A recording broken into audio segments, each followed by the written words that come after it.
मंगलाचरण. कुंतीनं देवाजवळ विपत्ती मागितली. देवही म्हणाला तथास्तु. त्या देवदत्त दानानं विश्व भावसमृद्ध झालं आहे. वेदनेचा जय जयकार असो. वेदना उपलब्ध झाली नसती तर मानवानं सुख कसं भोगलं असतं कोण जाणे. ही कुणा एकाची भ्रमणगाथा. हा कुणी एक स्वतःच्या आणि दुसऱ्यांच्या सुखदुःखांचा साक्षी होता. गोपाळ नीलकंठ दांडेकर. कुणा एकाची भ्रमणगाथा. अलीकडे पोटात एका बाजूला दुखू लागलाय. चालायला लागलं की दुखतं. थोडीशी उतारचढ केली की दुःख सुरू होतं. मग ते हातांचा रेटा दिल्याशिवाय थांबत नाही. हातानं दाबून धरलं की बरं वाटतं. तसं काही फार दुखत नाही आहे, पण तरी दुर्लक्ष करता येणं जोगण मात्र नक्कीच नाही आहे. पण लक्ष द्यायचं म्हणजे तरी काय करायचं. मनाच्या जमा खर्चाच्या वहीत आपली एक नोंद करून ठेवायची, एवढंच. याहून अधिक काही नाही. म्हणजे याहून अधिक काही करता येण्याजोगं नाही. मन बेटा मोठं लबाड आहे. त्याचं थोडंसं कौतुक केलं तरी त्याला बरं वाटतं. म्हणून मी एक बारीकशी नोंद करून ठेवली आहे की अलीकडे पोटात दुखत असतं. अलीकडे मला कळू लागले की मला पोट नावाचा अवयव आहे. पण नुसत्या एवढ्या जाणीवेवर भागत नाही ना. त्याही पलीकडे असं वाटतं की इथं काहीतरी अनिष्ट घडतं आहे. इथं कोणीतरी नको ते येऊन मुक्कामाला राहिलेलं आहे. ते नको कधी कधी नुसतीच डरकाळी फोडतं. मी आहे बरं का. आणि मग ते झोपी जातं. पण कधी कधी ते नाना आकार घेऊन नाचायला लागतं. ललितात राक्षसांची सोंग काढतात ना, तसं अगदी अगदी तसं भ्यासूर रूप धारण करून ते खुंदळायला लागतं. मन म्हणतं पुरे, पण मनाचा ऐकतो कोण. नको म्हणतं. मी नाचणार, मी हे झाड खाऊन टाकणार, मी याचा एकच घास करणार, नाहीतर अर्धाच करीन. झाड आहे कितीसं, माझ्या दाढात सुद्धा धड सापडायचं नाही. मग भेदरलेलं मन मुरकुंडी घालून भित्र्या डोळ्यांनी लुकलुक पाहत बसतं. कधी कधी ते नको जे आहे ना, ते मनावर खेक असतं. असा बाजूला काय बसलायस कापायला आणलेल्या मेंढरासारखा. चल माझ्याबरोबर नाचू लाग, माझा सोगा उचल. मी टाकतो तसे पाय टाक. म्हण मी नको आहे, मी फार शूर आहे, मी फार खादाड आहे, मी फार भ्यासूर आहे, अमुक अमुक आणि तमुक तमुक आहे. लांडगा शेळीचा कान धरून घेऊन जातो म्हणे. शेळीही न बेंबटता त्याच्या मागे मुकाट्यानं चालू लागते. तसं मन त्या नको मागे धावत असतं. कधी कधी ते धावायचं थांबतं. निश्चय करून ताट उभं राहतं. पण पुन्हा कोलमडून ठेचकाळत पळू लागतं त्या नकोच्या पाठीमागे. वस्तुतः त्यांना असं धावू नये. ठेचा खाऊन खाऊन ते चांगलं निबर झालेलं आहे. कोणे न कोपरे झिजून गेले आहेत. तेव्हा त्यानं हे दुःखही अलगद झेलायलाच हवंय. जनकाचं मन कसं असेल. तो सुखासनावर बसला होता. त्याचा एक पाय दासी चेपत होत्या आणि दुसरा म्हणे आगीत जळत होता. त्याचं मन मात्र हर्ष विषादांच्याही पलीकडे जाऊन उभं राहिलं होतं. मग माझं असं का होऊ नये तसं. छे, किती मूर्ख आहे मी. कुठं जनक, कुठे मी. पण खरं पाहिलं ना तर माझंही मन मोठं विचित्र कोडं झालेलं आहे बरं का. मला नेहमी वाटतं की माझं इतरांसारखं नाही आहे. कदाचित हे चुकही असेल, पण असं वाटतं खरं. म्हणूनच ते जनकाशी आपली तुलना करू धावतं. इतर 4 चौघांपेक्षा मी जरा वेगळ्या मार्गानं जाणारा माणूस आहे. या मार्गानं जात असता असता अनेक आघात झाले आहेत. अनेक दुःख, अनेक सुख, स्वतःची, दुसऱ्यांची, स्वतःची दुःख आत्मनिष्ठतेनं सोसली आहेत. दुसऱ्यांची त्यांच्या साक्षी होऊन परनिष्ठतेनं अनुभवलेली सुद्धा आहेत. या सगळ्यांचे ओरखडे मनावर उठले आहेत, शरीरावरही आहेत. मला स्वतःला जे भोगावं लागतं त्याची स्मृती आता मऊ झाली आहे. तिची शिंग नख गळून पडली आहेत. माझ्यावर आघात करण्याचं तिचं सामर्थ्य आता पूर्वी इतकं तीव्र राहिलेलं नाही. म्हणून मी स्वतः अनुभवलेल्या आघातांकडे आता काही अलिप्तपणे पाहू शकतो. ती जीवनात कधीतरी पाहिलेली स्वप्न वाटतात. काही सुखांत, काही दुःखांत, पण एकूणच स्वप्नच ती. चरा पडू जाणारं, जन्मभर लक्षात राहणारं स्वप्न एखाद दुसरंच. बाकी सगळी आकाशातून उन्हाळत जाणाऱ्या हलक्या फुलक्या ढगांसारखी. पण मी त्या झुंजीचा साक्षी होतो. त्यांचं मात्र वेगळं आहे. त्या झुंजीचे घाव झुंजणाऱ्याच्या अंगावर उमटले. आसव मात्र माझ्या डोळ्यातून वाहिले. ती दृश्य चिंतनात अधिक गडद झाली आहेत. सहानुभूती आता अधिक तीव्र झाली आहे. कदाचित हा परिणाम चिंतनशीलतेचाही असेल. पण मनाला कसं थांबवू? ते ऐकत नाही आहे. चिंतनात दडी देऊन बसलं म्हणजे डुशा मारूनही उठत नाही. त्याला मी तरी काय करू? मला शारीरिक दुःख आहे, मला ते कळू शकतं. मी त्यापासून अलिप्त राहून ते सोसायची धडपड करीत असतो. पण ज्याला शरीर हे नावच प्राप्त झालं नव्हतं, सुखदुःख अनुभवण्याजोगी चेतनाच ज्याला पुरतेपणी लाभली नव्हती, संकेतार्थानं जे अनाम होतं असं एक अस्फुटित पुष्प अगदी माझ्या डोळ्या देखत चुरडलं गेलं होतं. आणि दुर्दैव असं की मी काहीही करू शकलो नव्हतो. दक्षिणेतली घटना आहे, रायचूर जवळची. भटकत भटकत दक्षिणेत पोचलो होतो. मग मनानं घेतलं की आता पुरे झाली द्रविड देश यात्रा, उत्तरेत परतावं झालं. गाडीत बसलो. अर्थात तिकीट न काढताच ना. चेकरनं कान धरून उतरवून दिलं. वेळ संध्याकाळची. ज्या स्टेशनवर उतरवलं ते अगदीच भिकार होतं. तिथून सुमारे 1 फर्लांगावर एक धर्मशाळा दिसली. गाव बरंच लांब होतं.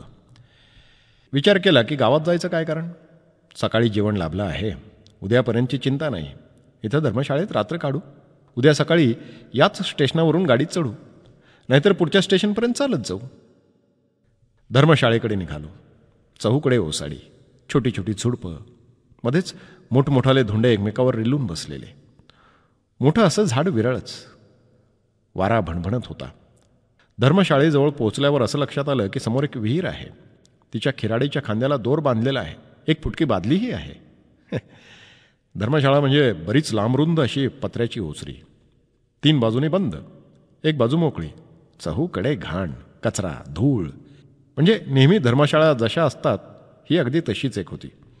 एका कोपऱ्यात एका फकीर साहेबांनी आसन ठोकलं होतं. अपार चिंध्या चांद्या, एक भल्या मोठ्या मण्यांची माळ, एक कोबडी, तिच्यावर तांब्याचे पैसे ठोकलेले, कटोरा, एवढंच सामान. जटा खूप वाढलेल्या आणि पिंजारलेल्याही. डोळे तांबडे लाल, मुद्रा भ्यासूर दिसते आहे. तोंडानं कोणाला तरी शिव्या देणं चाललेलं आहे.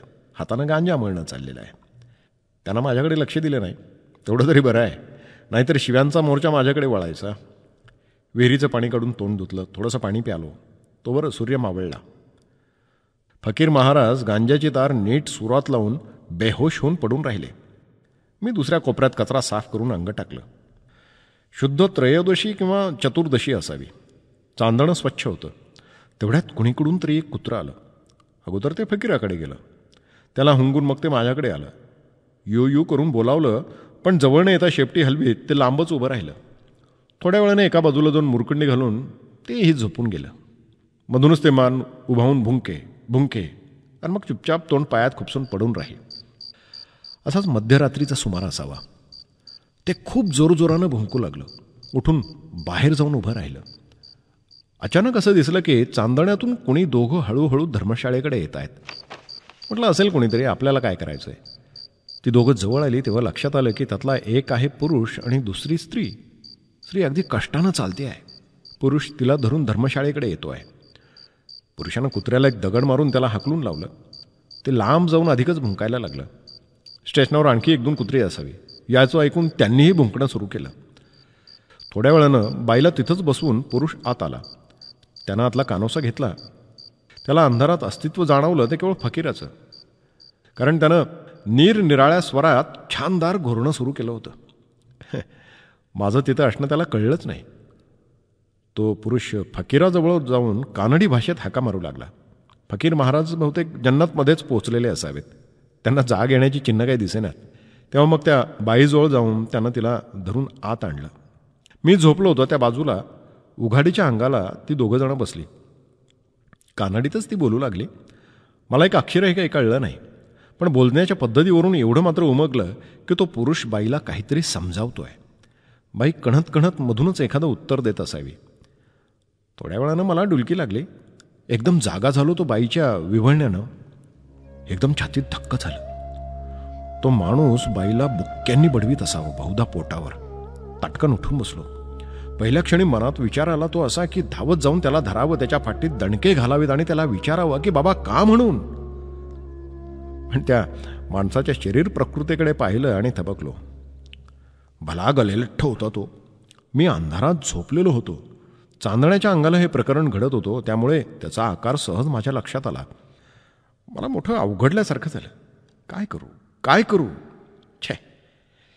देहाचं दुबळेपण मला इतकं अडचणीचं कधीच झालं नव्हतं. कमीत कमी उठून त्याला विचारावं तरी, हे हे तू काय करतोयस म्हणून. म्हणावं, फकीर गेला चुलीत, मी तर जिवंत आहे ना अजून. ज्या अर्थी इतक्या भयाभया आडराणी येऊन तू हे कृत्य करतोयस, त्या अर्थी हे यज्ञकृत्य निश्चितच नव्हे. मी उपस्थित आहे ना इथे, माझ्यासमोर ही दांडगाई. मात्र हे सगळं मनातल्या मनात. शरीरानं मनाविरुद्ध बंड केलं. ते अधिकच संकोचून, अधिकच मुडपून पडून राहिलं, गोचडीसारखं जमिनीला चिकटून. डोळे उघडे होते, पण समोर घडत असलेला विक्राळाचा दर्प त्यांना असह्य झाला. असह्यपणे त्यांच्यावर हात देऊन ते मिटवून घेतले. पलीकडे वाजणाऱ्या प्रत्येक प्रहारागणे छातीत तेवढं धक धक होत राहिलं. बाईचं विवणं काही तक्रारीच्या जातीचं दिसेना. फारसं कोणाला ऐकूनच जाईल अशा बेत्या बेतानं ती विद्रांचे कड उमटवीत होती. कधी कधी एखादी कळ तिला असह्य होत असावी, तेव्हा मात्र बारीक असा चित्कार तिच्या तोंडून उमटे. आणि अचानक बाईचं विवळणं थांबलं. धासदिशी उठून बसलो. म्हटलं, मेली की काय. पण थोड्या वेळानं असं लक्षात आलं की ती बाई जिवंत आहे. पुरुष हातात काहीतरी घेऊन बाहेर चाललाय. तसाच उठलो. फकीराच्या कोपऱ्याच्या अंगानं लपत धर्मशाळेच्या बाहेर पडलो. धर्मशाळेच्या पिछाडी सावलीत जाऊन उभा राहिलो. मागच्या बाजूला एक झुडूप होतं. तिथपर्यंत तो माणूस गेला. मग लटपटत घाम पुशीत मागं फिरला. कुत्रं बाहेर उभंच होतं. तो माणूस धर्मशाळेकडे वळला हे पाहून कुत्रं त्या झुडपात शिरलं. तो धर्मशाळेआड दिसाना असा झाला म्हणून मी घाईघाईनं झुडपाकडे चाललो. एक दगड उचलून त्या कुत्र्यावर भिरकावणार तोच त्यानं झुडपातनं काहीतरी ओढत उघड्यावर आणलं. मी त्याच्याकडे दगड फेकला. तो लागून क्याव क्याव करीत दूर पळाला. मी त्या वस्तूजवळ जाऊन उभा राहिलो. न्याहाळून बघितलं. अगदी अगदी छोटुकले हात, छोटुकले पाय, इवलंसं डोकं, लिडबिडीत पडद्यानं झाकलेले डोळे, सगळ्या अंगाभोवती रक्ताचा आणि चिकट्याचा थर, नाळ तशीच लोंबत असलेली, तिथून थेंब थेंब रक्त झिरपत असलेलं. मला नेमकं सांगता येणार नाही, पण 7 किंवा 8 महिन्यांचं मूल असावं ते. चिकट्याच्या थरामुळे मुलगा की मुलगी हे मला उमगलं नाही. त्याला हात लावायचाही धीर झाला नाही. पण एवढं मात्र कळलं की त्याला त्याच्या जागेवरून बळबळ हुसकावून देण्यात आलेलं आहे. ज्यानं हे कृत्य केलं त्याला काय मिळालं? त्या उमलत्या जीवाचं ते मऊ उबदार सुखासन त्याला का सोडावं लागलं कुणाच कळे. आणि सगळ्यात वाईट हे की मी काहीच करू शकलो नाही. एरवी संकटांचे पाय अंगावर वाजूनही सामान्यपणे प्रत्येक वेळी त्यांना तोंड दिलं. होता होई तो कधी मागं सरलो नाही. मग आज माझी कर्तव्य बुद्धी कुठे गेली? माझ्या धैर्याभोवती असं कोणतं मोठं धुकट झाकोळून आलं. धरणी कंप तर होतच नव्हता. डोंगर कोसळून तर पडतच नव्हता. मग मी असा का भ्यालो का? त्या घटनेला आज इतकी वर्ष झाली आहेत. पण अजून आठवलं की एकदम तोंड खाली वळतं. वाटतं की कुठंतरी अंधारात दडी मारून असावं. पायमागं घेतल्याबद्दल पश्चाताप होतो.